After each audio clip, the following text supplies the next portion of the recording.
On this episode of Jeff Does Vegas. What is moral in dark tourism? It's one of the most heated, debates in dark tourism. And here, I think that the key word that we use in academia, like in sociology especially, is like the idea of spectacularization of the site.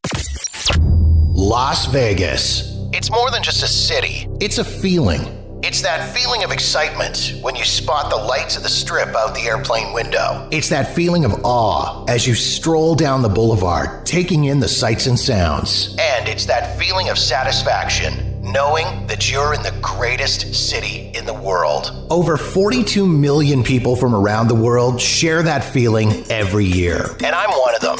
Taking you to the world-famous Vegas Strip and beyond, my name is Jeff, and this is Jeff Does Vegas. Hey there, and welcome to episode number 126 of Jeff Does Vegas. Before we dive into this episode of the podcast, I want to take a moment to thank my guest from the last episode, former Las Vegas showgirl and current Las Vegas entertainer, Dani Elizabeth. Dani was kind enough to jump on the show to talk about what might be simultaneously one of the best and one of the worst Vegas movies of all time, Showgirls. We talked about the first time Dani saw the film and how it almost led to a career change. We did a bit of character analysis on Nomi Malone and her friends, and we discussed how closely the film did or didn't mirror Dani's own experiences in the showgirl world. If you haven't had a chance to listen as of yet, jump into the archives at jeffdoesvegas.com or search out episode number 125, Showgirls, Fact versus Fiction, on Apple Podcasts, Spotify, or wherever you get your podcasts. Okay, here we go. On to the show.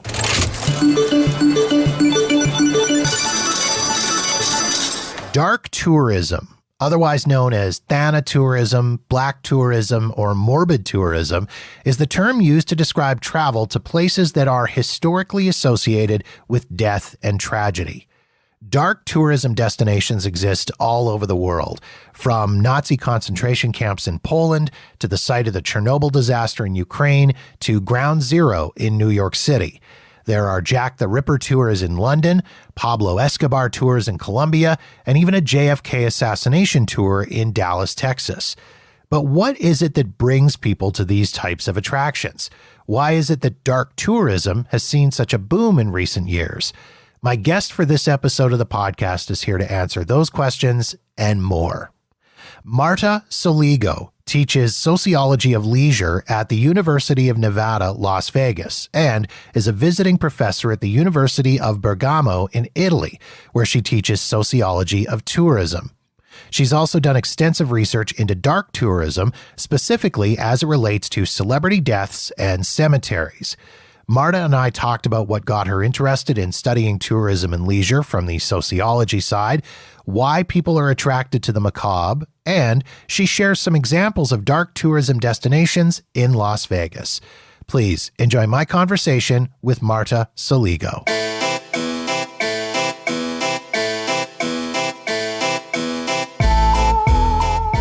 I put tourism under the microscope. So I analyze tourism from every perspective, from celebrity culture, which I think we're going to talk about today, to sustainability, inequality in tourism, tourist behavior, stakeholders, so hospitality, yes. So what was it then that brought you from your home country of Italy to the United States and specifically to Las Vegas?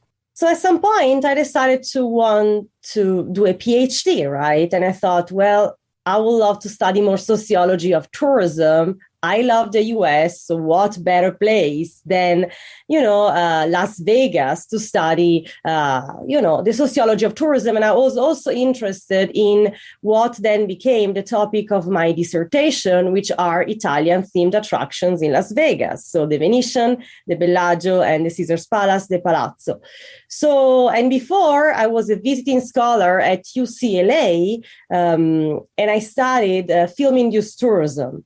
And so celebrity culture and tourism within the context of Hollywood. So already I was familiar with the, US case study. I think a lot of us just kind of take our leisure activities for granted, right? I mean, I do this podcast as a leisure activity. I do it because it's something that I enjoy. But other than that, I don't really know why I do it. So what was it that got you interested in the idea of studying leisure and tourism from a sociology side of things to sort of figure out why it is that we do the things we do when we're on our leisure time or on our tourism activities? Yeah, so I have a passion for taken for granted things that you say that and understand the complexity of it. We always think, tourism is just a fun activities. Okay, that's great. So, but what about inequality in tourism? What about social issues? What about, sustainability in tourism? What about that there are always, often, I would like to say, conflicts between hosts and guests, right? So it's not taken for granted, right? That the local communities are fine with tourist behavior. Sometimes finding noisy tourists outside of your house is really, really annoying, right? So there are conflicts. So I love this idea that tourism, leisure, it's just a fun activity. No, it's extremely complex. You mentioned a little bit earlier about some of the work that you had done studying celebrity culture. And that was what actually brought me to you to bring you on the podcast to have this conversation about so-called dark tourism. Well, I was doing a little bit of research into the world of dark tourism. Something that came up was your work that you had done in not only celebrity culture, but celebrity death culture and the fascination that people have with not only the deaths of celebrities, but their life after death, so to speak. How did you get into studying that interesting trend? When I visited the Hollywood cemeteries for the first time, when I was in Los Angeles, and I visited some, as a tourist myself, as a visitor myself, I wanted to see, Marilyn Monroe burial site, Michael Jackson, and so on. And I look around and I say, wow, this is so fascinating. I was seeing tourists, going there and the way they behave. So that's really what made me decide I want to conduct research there. So I spent so much time there. And, it's so interesting to see. One of the first things that I really, really found interesting is the way people behave in front of their favorite stars, gravestones. They almost behave like they are meeting them in person. And the people that I interview for my research, some tourism experts in Los Angeles, some guides, in Los Angeles, because they have cemetery tours in LA. So some guides told me, it's like these people are meeting their favorite celebrities in person, especially young generation, people who never had a chance to meet Marilyn Monroe. They behave in the same way. For example, in that article that you mentioned, I explain how people take selfie with, in front of the gravestones. They cry, they bring gifts, they bring flowers, they bring cards. It's like they're meeting them really, really in person. In the research that you've done, have you found that there's a difference in the way people behave at, say, a celebrity gravesite where they're almost acting like they're meeting their favorite star versus some of the so-called disaster sites that are out there that people may visit as tourist sites? For example, my wife and I, a couple of years ago, we visited the 9/11 Memorial and Museum in New York City. And we almost found it a little bit disturbing the way people were behaving around the reflecting pools and in the area around where this mass disaster occurred, in that, yes, there were people walking around that were upset by the situation, but then similarly to the celebrity grave sites, there were people walking around taking like the smiling selfies. So that's very interesting. I'm happy you brought it up because this is pure sociology, studying people behavior, right? Why do people behave like that? So you raise a key point here. So basically, ethics, what is moral in dark tourism, it's one of the most heated, debates in dark tourism. And here, I think that the key word that we use in academia, like in sociology especially, is like the idea of spectacularization of the site. So in today's society, as a sociologist of tourism, I can tell you everything becomes an attraction. Everything becomes a spectacle. So yes, even a cemetery, which is considered the most sacred place ever. I'm from Italy and I'm used to Catholic cemeteries that are very serious, right? Then I go to Los Angeles and I see that at the Hollywood cemetery, Hollywood Forever Cemetery, they have movie nights. I was like, wow, so the behavior, yes, might change also because the attraction itself changed. One is the resting place of stars, and the other one is the place where the murder happened, right? Or like murder happened because I'm thinking of like dark tourism, as you say, there are like tours to houses where famous murders happen, for example, right? Or a terroristic attack happened, right? Or Chernobyl was becoming, before the war, had an exponential growth as a tourism attraction. So they have different nature, but in the end, the question of moral and ethics is always there. The difference that I can tell you is that what I argue in my article, in cemeteries especially, there is also a component not only of dark tourism, but also of celebrity culture. So you go to LA, like an Italian tourist like me goes to LA, visit the Walk of Fame, visits the Hollywood sign, takes a picture of it, and then goes to a movie location and then goes to the cemetery. So there is this overlap with celebrity culture. Bringing it back to the sociology side of things and human behavior, it still kind of confuses me as to why people visit these types of locations. I mean, is it to feel a connection? Is it morbid curiosity? Is it to get some closure? I mean, I know for me, bringing it back again to visiting the 9/11 Memorial Museum in New York City, I vividly remember the day that happened. I was working in a newsroom at a radio station when all of that went down. I watched it happen live. So for me to visit that site, it was almost getting a little bit of closure for myself in that whole event. So I guess the big question is, why do people feel the need to visit these attractions? You know what the key word is, I think, here is authenticity. People travel to live authentic experiences, right? You were right in that place, the 9/11 place, right? Location. I remember myself when I walk, like right there where JFK was killed in Dallas. I remember the sensation I had in that moment. I still have goosebumps, right? So you are living that authentic experience, right? And this is the key word in tourism. Tourists usually travel for authenticity. People go to Italy to eat the real pasta and pizza. People go, to Spain to see the real flamenco dance, right?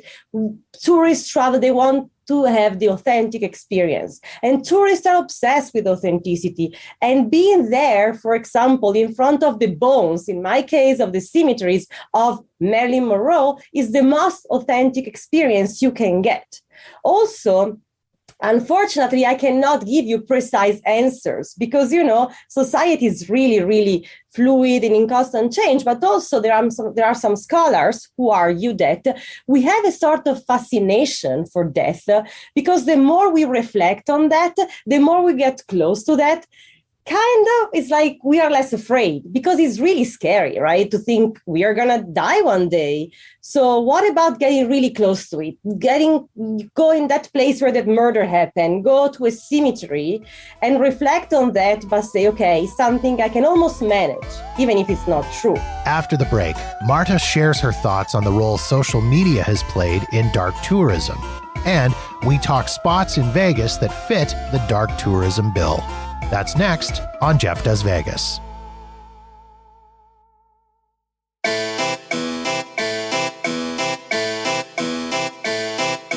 There's several spots in Las Vegas, in and around Las Vegas, that may fall into the category of dark tourism. I've probably visited a bunch of them without even realizing that I've actually been at these spots. But what are some examples that you could provide of dark tourist sites in and around Las Vegas? So first of all, I give you a suggestion. So if you didn't, the Nevada Preservation Organization offers guided tours of the Woodlawn Cemetery, the oldest in Vegas. I took that tour. It was amazing because it has like interesting burials for Las Vegas, for the history of Las Vegas. So, for example, there is P.J. Gumond, that was an important Las Vegas investor at the beginning of the 20th. There is Stella Parson, who was the first African-American woman to graduate from the University of Nevada, Reno. And there is Chester Sims, that was one of the first casino managers of the Flamingo. So that was a very, very interesting tour. And you can really learn about the history of Las Vegas through this tour. And also talking about notable burials, we have the Palm Eastern on Southeastern Avenue. There is Tony Curtis. There is Robin Leach of the Lifestyle of the Rich and Famous. Siegfried, the grave of Siegfried, that is at the Palm in Downtown Cemetery. And of course, the place where another dark tourism attraction, which is famous, I will say, because there is not really like a sign, but it's very famous, of course, is the place where Tupac Shakur was killed, which is between the crossing, East Flamingo and Koval Lane. So that's very interesting. And there are graffiti on the poles in the street. So yes, that's very important. I've been going to Vegas on a very regular basis for the last 7 or 8 years now, I guess. And I usually stay at Flamingo or Bally's, and at least once a trip, I will grab breakfast at Ellis Island, which is right near that site. And for the first several years that I was traveling to Vegas, I had no idea that was the spot where Tupac Shakur was shot and killed. I really had no clue. So it was interesting to find that out afterwards, that I'd been walking past this spot that so many people consider to be sacred ground, if you will. Exactly. So this is why I don't know if I will define it a tourist attraction, but it's really, really, if it's on Google. So if tourists are interested in looking for that place, it is there. And it's interesting to read all the, what the fans wrote. It's very interesting. Do you consider the museums that cover dark topics to be so-called dark tourist sites? And when I think of this, I think of places like, for example, the National Atomic Testing Museum and specifically the Mob Museum. Nothing really specifically happened at those sites. I guess the exception of the Mob Museum, the Kefauver hearings actually did occur in that building. But other than that, nothing really dark and untoward happened at those spots, but they do cover very dark topics. So you open another door here, because my second biggest research here was on the Mob Museum. So I wrote a lot about it. I conducted an ethnography there, especially because as an Italian, when I arrived in Vegas and I realized there was a museum about mafia, I was really surprised. So this is what I can tell you, that I think it's important. So the Mob Museum is a very important and interesting attraction. What really is hard for me to understand still, but I'm trying to, is this idea of idealizing the mobsters. So the Godfather, the Hollywood, Godfather, all these movies really created a strong fascination for the mob in pop culture, in American pop culture. As an Italian, this is interesting, also worrisome, because I know what mafia can do, killing innocent people is really is a plague. And I always found interesting to analyze how, and also to raise awareness on how, mobsters are not cool, but there is this interesting connection between pop culture and so for sure, the Mob Museum is a dark tourism attraction, for sure. Nothing happened dark in that place besides, as you mentioned, the trials, okay? But besides that, nothing really happened. But, they have the mob's greatest hits wall it's called like that. They have the San Valentine Massacre wall, the real one, and people are obsessed with that wall. When I was conducting research there, people were asking, are these the real bullets? Like, bullet holes? Yeah. So, wow, I have to take a selfie, and I was like, wow, people got killed there. Mm-hmm. People get so excited when it comes to be close to Al Capone gun. That is really, really fascinating. It tells us a lot, right, about society. Well, the bad guys become the good guys because they are idealized by pop culture. Same deal with the National Atomic Testing Museum. Again, not really a spot where anything happened per se, but covers a very dark period in U.S. history. In some way, yes, absolutely. When I went to the Atomic Testing Museums, I felt like similar to when I was at the Mob Museum. I found like very similar patterns. And yes, let's not forget that the definition of dark tourism is extremely flexible, right? We are not here talking about hard sciences. So for sure, this connection with death, if we see, let's take like an academic definition of dark tourism, which is fascination for death and the macabre. For sure, there is a part of that, right? For sure, yes. A couple of years ago, I had on the podcast as a guest a representative from Las Vegas Ghost Tours. And we were talking about some of the haunted spots in Las Vegas, particularly places like Bally's and the Luxor, spots like that. Where does this fall on the spectrum of dark tourism? So I have another keyword here, which is thriller-tainment. So this idea of being thrilled, but being entertained at the same time. And I always thought that ghost tours are like that, right? I teach another class on thriller-tainment in my Sociology of Leisure and my Sociology of Tourism courses. And I always ask my students, right, why do people like to take tours, right? And go in to meet or not meet the ghosts? Or why do we go to escape rooms where there are people like they pay real actors to fake, they are stabbing us, they are running, they are following us. So why do we want that? And I think that, a key word again is thriller-tainment, this idea of being thrilled. And, roller coasters are a big example of that. You are scared the whole time, but you're having fun. And what's the pattern here of ghost tours, of everything? In the end, that everything will be all right. The ride is going to stop. The tour is going to stop. And you're going to be safe. And death is something you left behind. And again, I guess, as you say, it all comes back to that fascination with death that we were talking about earlier, where you're able to get close to death without actually being dead. And that's why people go to visit spots like Bally's, where the fire occurred back in the early 80s when it was the MGM Grand and dozens of people were killed, or going to the Flamingo for the Bugsy Siegel and the mob connection. I mean, I've even seen people standing at the base of Mandalay Bay and looking up at the windows where the shooter was on October 1st of 2017. And that incident, it again comes back to that whole thing of being able to stand in a spot where something terrible has happened.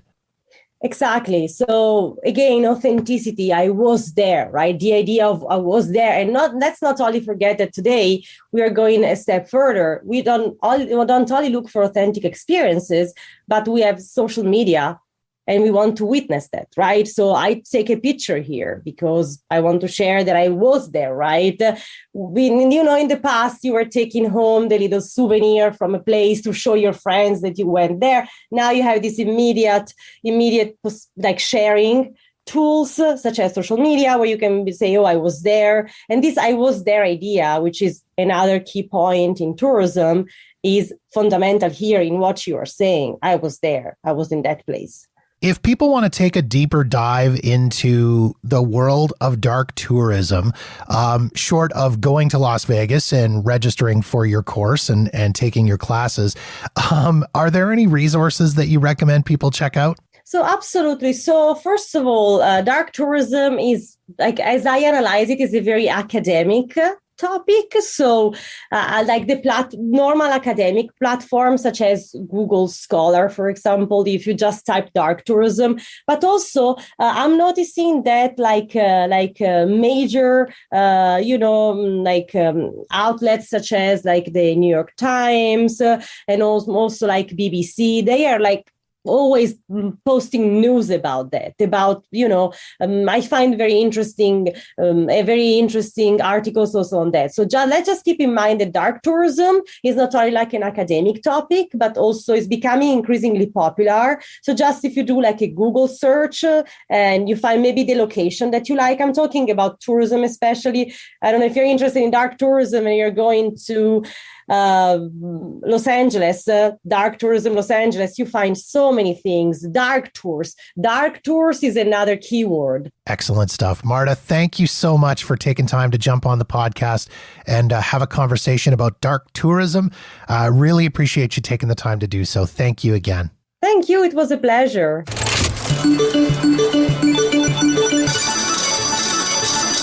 If you want to learn more about dark tourism, check out some of the links I've included in the show notes, including a Google Scholar search on the subject that has a ton of great research papers and articles, and the website dark-tourism.com, where you can find information on dark tourism sites around the world.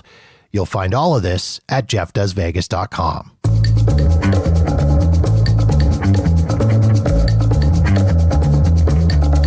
And that wraps up another episode of Jeff Does Vegas. If you've got feedback on this episode of the show, or any other episode for that matter, or you've got suggestions and ideas for topics you'd like me to cover on the podcast, please feel free to reach out to me via Facebook, Twitter, or Instagram at Jeff Does Vegas, or drop me an email directly at jeff@jeffdoesvegas.com. In the meantime, thank you so much for checking out the show. Be sure to follow us wherever you get your podcasts so you'll know the moment new episodes are available.